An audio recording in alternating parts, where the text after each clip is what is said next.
Women are the #1 customer in the auto industry. Based on our own experience and by keeping the customer in front of mind, it only made sense to our next speaker to have more women in the automotive business, to change the relationship women have with their cars. Especially when, according to the US Department of Labor, women made up just 1.7% of automotive technicians and mechanics in 2016. 1.7. An engineer and automotive technician herself, her passion drove her to start Girls Auto Clinic, and she began building an industry movement that inspires and fuels the empowerment of women. Whether she's delivering a car care workshop, writing a piece for the Washington Post, or appearing on numerous TV shows, sharing her story, Patrice Banks has reached millions across America with her passion and commitment to educating women and closing the gender gap in the automotive industry. She has also authored the book, The Girls Auto Clinic Glove Box Guide. Prior to establishing Girls Auto Clinic, Patrice worked for more than 12 years as an engineer, manager, and leader at DuPont, a science and technology company. Please join me in welcoming the chief she-canic and founder of Girls Auto Clinic, Patrice Banks. Hi, everyone. Welcome. Hi. Thank you. Thank you for coming. Hello. Wow. It's a great introduction. Oh, it's not the best picture of me, but that's fine. I'm so excited to be here, actually. Like she mentioned, I worked in corporate America, and I was listening backstage, and he said, train the trainer, TTT, and it started bringing back crazy flashbacks. But I miss these types of conferences and seeing everyone when I worked for DuPont, seeing some of my colleagues and stuff. And so I'm feeling a little nostalgic being here and participating in this conference. So I thank Caterpillar for inviting me. But also, I tell you one thing I don't miss is our meetings. But like she mentioned, I'm the CEO and founder of Girls Auto Clinic and the she-canic movement. And is this my clicker? Is this the clicker? Or do I have a clicker?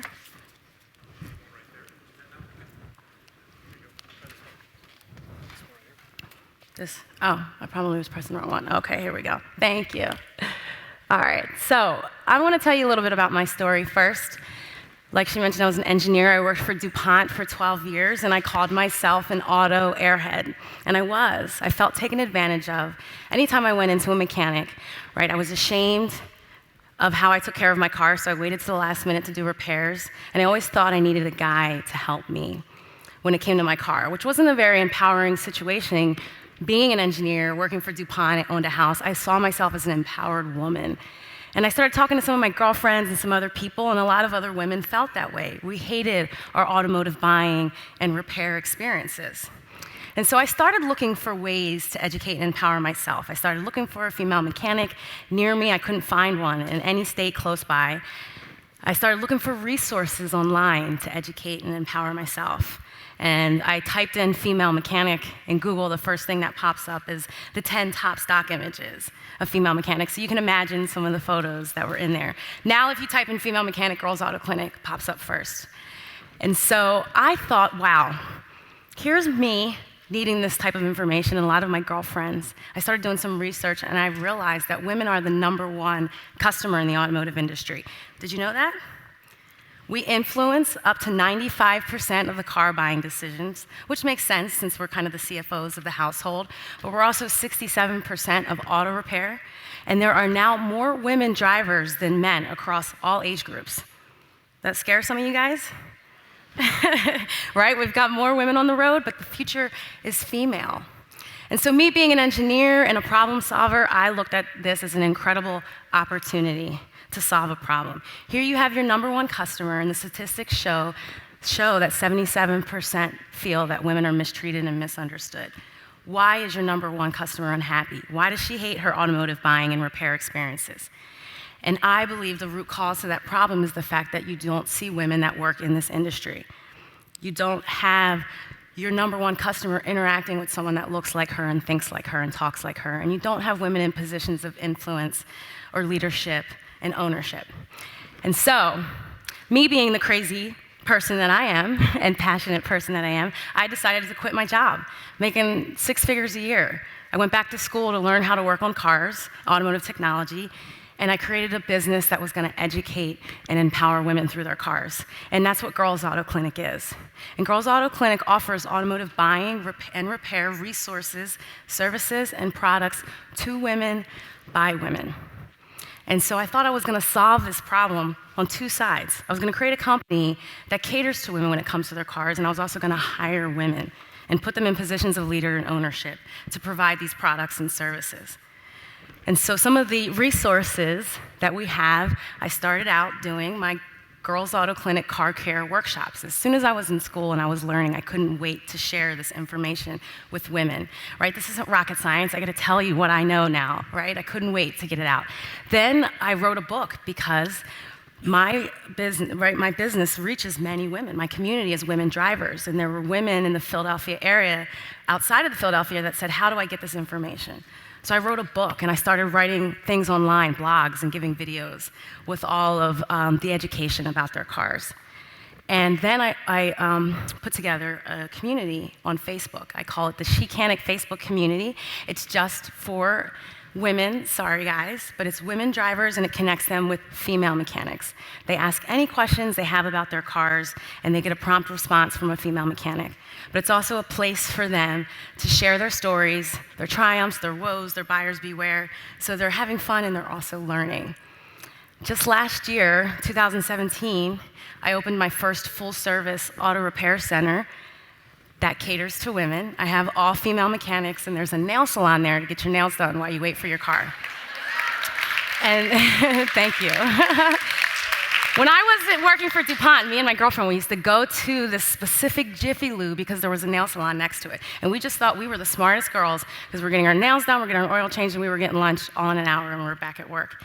And I thought, women hate their automotive experiences. There's always something we'd rather be doing than going to get our oil changed. So how can I make it something they look forward to and they want to come and do, right? I tell people, the customers that come to Girls Auto Clinic just want to be around dope women doing dope things. It's almost like a clubhouse for women.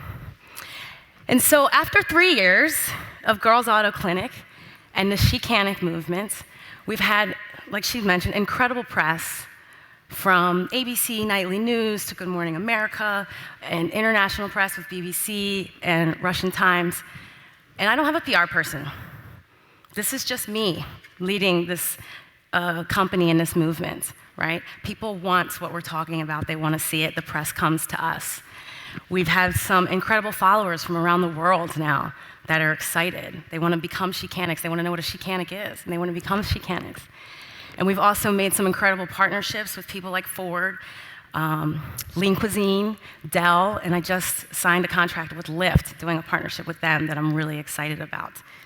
And so one of the things that I didn't realize when I was building Girls Auto Clinic, but when I was building my Chicanic movement, that it wasn't a movement, it was a business. I was running it like a business and a brand. And a movement inspires change and action, right? But often people don't value these movements because the return on the investment isn't money, right? It's a greater good of the community. And the investment is a long-term investment. And we know corporate America doesn't like long-term investments. They want money next quarter, right? End of the fiscal year. What are our numbers? And so it's important that if you want to build a movement and you're solving a problem by building a movement, that you run it like it's a startup business. And these take time to develop. Any investor is going to say 5 to 7 years to get on your return on your investment. So think about that when you're building a movement, that it does take time, and run it like a startup. And so just like startups and businesses need a plan, right? So does your movement.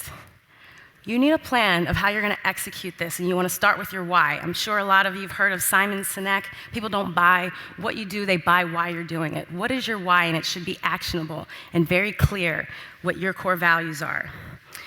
You also need your who. Who's going to make this why happen? And this is very important, the first players in your movement, in order for it to be successful, right? What are we offering? What products or service are we offering to make a why the reality? And where are our customers? Where can we have the biggest impact? Where is our community? Where do we find them, and how do we reach out to them? And then also your what, which is timing is everything, right? When you launch, your movement is going to be critical to the success. And I'll tell you some stories about the Chicanic movement. So we're starting with why. Simon Sinek says, start with why. People don't buy what you do, they buy why you do it. I'm going to move around a little bit here, but the first thing I want to talk about is movements inspire action and change. You must have a call to action. Girls Auto Clinic offers automotive buying and repair resources. We create smart consumers and confident drivers. We help women go from auto airhead to a Chicanic, right? You make sure it's actionable and it's clear. In 2014, I gave a TED Talk called How I Plan on Disrupting the Automotive Industry in My Red Heels. I was a little bold and gutsy kind of saying that. But afterwards, I had several women come up to me and say, I want to help you. What can we do to make this happen? I'm inspired. So you want to make sure that your why is something that's going to inspire action for people to do something. Now, you have to define the problem, or what I say, define the monster, and kill it. And this means that you're taking a stand for something or taking a stand against something. And when you take a stand against something, often you get a little bit of backlash from it. And you do. I get some backlash for what I'm doing, trying to empower women, saying that I'm here for women. But I go back to my why. Whether I'm talking to the CEO of Pep Boys or AutoZone, or I'm talking to my followers, or I'm talking to you, I tell people, I didn't start this business because I wanted to be a mechanic. I'm here for women. This is not an automotive company, this is a female empowerment company, and that is my why. And I make sure everybody knows that, and I go back to my core values whenever I'm being challenged or there is any type of backlash with what I'm doing. Understanding, right, who your core and your community is. And then you want to create a tribe. I created the Chicanic tribes, and what is a Chicanic? It's a girl who goes from auto airhead to car savvy. And so one of the things that I found as I was doing my workshops is women were coming up excited. They wanted to help me. They wanted to learn more. They were sharing our information. And I thought I needed a name for this new empowered woman, this car savvy woman. I think about some of my idols like Beyonce, and she's got her beehive, right? Or even like Lady Gaga and Little Monsters. I said, I need a name for this group. And I crowdsourced it. I went on Facebook and said that story. What do I call these new empowered ladies?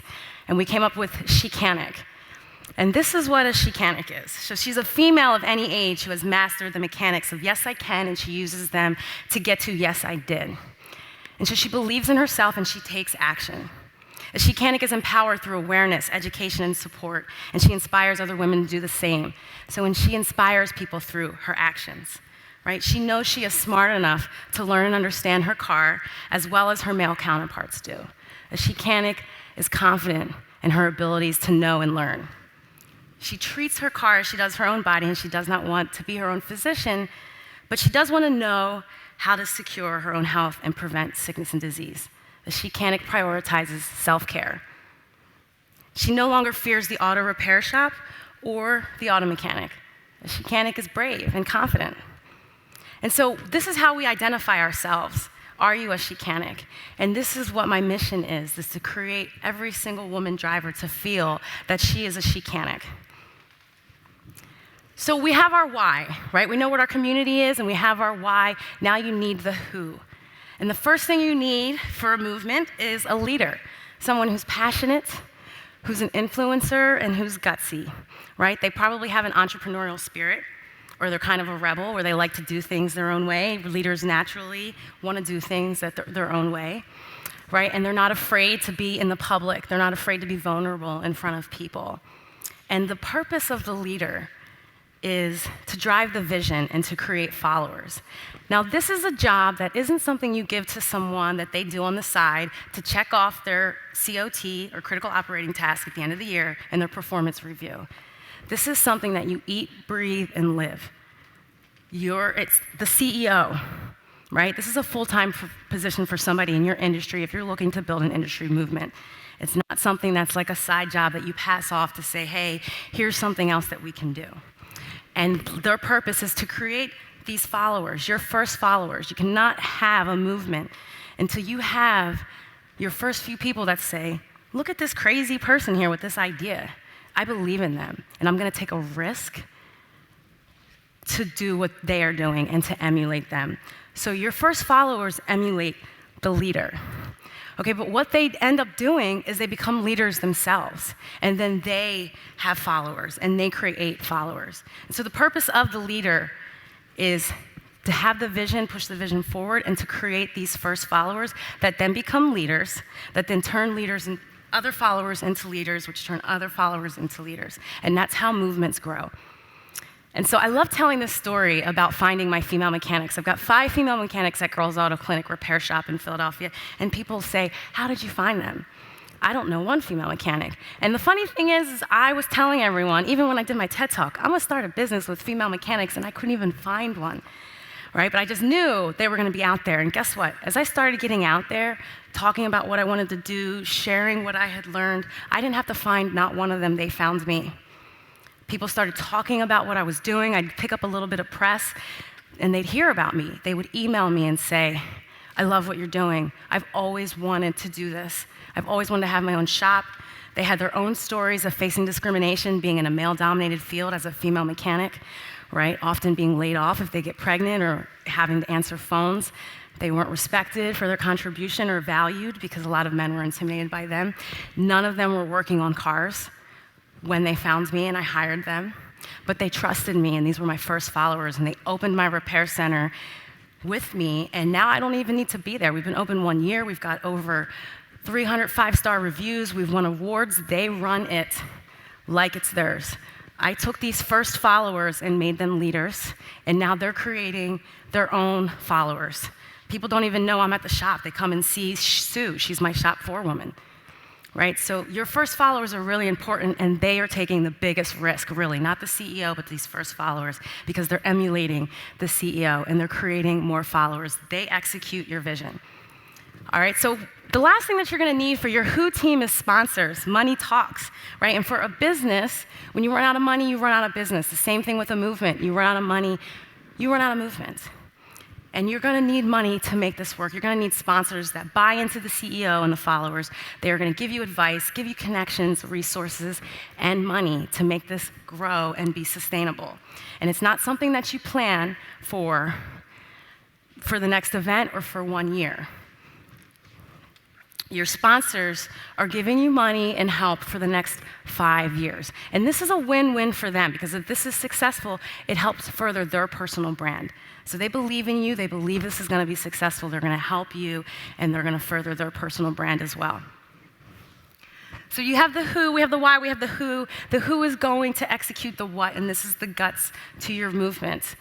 This is an old slide. These are some old slides, by the way. So you first want to talk about what's your mission. Is it actionable, right? And then what are the products and services that we're offering to our community, to our Chicanics, to our customers? And how much does it cost? And this needs a 5-year plan. This is, like I said, you don't plan this for the next event or the next year. This is something that takes time, and you have to invest in building your products and service and adding value to your community and to the movement that you want to grow. And you need a marketing strategy. This is where the magic happens, is in the marketing. It's fun, but often businesses forget about marketing, and they don't have money for PR and marketing, and a movement is public. You have to figure out where your community is and how to reach them, and use a CRM or a customer relations management tool. Track their behaviors, what their needs are, their desires, where they're located, and how you can reach them and how you can communicate with them. You want to be sharing. You want to be creating must-share content that they need, that they want to share. You want to create language that's provoking, and you also want to create safe spaces for this community to come together, talk about their desires, their problems, and come up with solutions. And you also need money behind this, right? Nobody wants to think about the finances when running a business. They all hate this side of things, right? But if you run out of money, you don't have a movement anymore. All right, get creative with your money. Know your numbers and always be raising money. And look to work with other brands that want to increase their brand loyalty. So, this is your guts. Again, plan for 5 years, what you want to do, what your movement is, This is what your core team is, your who is going to be doing. Your first follower is the CEO and the sponsor. How are we going to make this work and last and sustain for at least 5 years, and how are we going to support that? How much is it going to cost? Where do we get this money? So let's talk about where we go, right? Our Chicanics are online and physical. We created value and products and service for them in both places, and everything is looking to educate and empower them. So we have our online Chicanic community, but we also do blogs and videos, and eventually we're going to have an app, which I'm really excited about. And so you also want to create the physical spaces too, that they come and they meet. We have the Girls Auto Clinic Repair Center, right? Just being around dope women that are doing dope things. And not only am I empowering women that come as drivers, but I am empowering my mechanics that work there. These are women that this was their dream. They've always wanted to do this. They come to work excited, they're happy, they're making their contributions. And let me tell you something, when you give women a safe space to create and to make their contribution, it's incredible. Like I mentioned, none of these women were working on cars. They always felt intimidated working around men and not good enough. And when you take that pressure and that stress off of them, sometimes they come to work wearing makeup, sometimes they don't. Sometimes they come to work wearing heels, sometimes they don't, right? They're just themselves. And what they're able to produce and what we're able to deliver to our Chicanics, our customers, is incredible. And that is my proudest moment. My shop foreman and service advisor said to me, this is the best paying job that they've ever had. And I don't even think I pay them enough. And so I'm just really proud that I'm able to create this space for them to come and feel like they can be themselves and make their contribution and create more followers for our Chicanic movement. And definitely you want to be provocative in the places where your people are. Now, there is some intention with the red heels, right? I get a lot of backlash for how I look and how I dress in the automotive industry. They think I'm just trying to be sexy and cute, that I'm furthering the stereotypes of women in the automotive industry, right? And I go back to my why when I face people like that. First of all, I say I'm not trying to be sexy, I just am sexy. This is who I am. I love to wear my heels, right? And guess what? I'm not trying to look like a mechanic. Do you know who I want to look like? My customer. It's a Chicanic, the woman driver. Guess what? She likes heels, right? I talk like her, I look like her, I think like her. I'm interacting with her. She trusts me. There is an intention with that, right? And it's one of the reasons why we're so popular, why we're getting so much press without a PR person. It's provocative and people want to see it. I also use a language that provokes discussion. I mentioned things like, often we treat our cars like our bad exes treat us. The biggest mistake we make with our cars is cheating with different mechanics or shop hop, right? Our cars are communicating with us daily, whether through the dashboard light or through noises that it's making or smells and sounds, and we ignore them, right? And we're not committed to taking care of them. All this stuff that we kind of wish our partners would, and women get it. They're like, oh yeah, that makes sense. I do kind of treat my car kind of crappy, right? And then you wonder why it doesn't take care of you. And so we are provocative, and we say things that are funny and that make people laugh, but it gets them to listen and they pay attention. And people want more of that. What's bigger than female empowerment right now? And one of the things that I am doing with the Chicanic movement is I'm piggybacking off an already really powerful wave, right? Your timing is everything on when you launch these things and how you can get in the public or piggyback off of something that's bigger and finding an area that it hasn't touched yet. I didn't see this female mechanic empowerment happening in the automotive industry. We're the first to be here, which is another reason why we have so much publicity and a huge following. And essentially what the female empowerment movement did was take me, a follower, and made me a leader. So I was one of the first followers, right, that was said, I'm going to empower myself, I'm going to become a leader, I'm going to create other followers. And so that's how movements work, and they build off of each other. And they continue to grow until you reach a tipping point. And I had a number here I wanted you to text to the Chicanic to this number. I think it's like 58888. Because this is my call to action to you. If you are a leader that wants to create followers, or if you are a follower that wants to become a leader, I wanted you to text Chicanic to that number, and I'll get it for you in a minute, because I know it's backstage, so we can do that. And join our community. It's for men and women. Only the Chicanic Facebook community is for women. But all the rest of the stuff is for men and women who are interested in our movement, what we're doing, looking at and sharing ideas of how we can help women, of how we can further our movement, get out in the public more, and really create more value. And the return on the investment here for your business is fierce brand loyalty. It will take 5 to 7 years and a really good plan that you execute, but you are going to create customers for life, which is really what we want. And so I'm opening it up for questions now. And I'll also get you that number that you can text She-Canic to, we want to collect your email information so we can reach out to you. Thank you. Thank you. Excellent.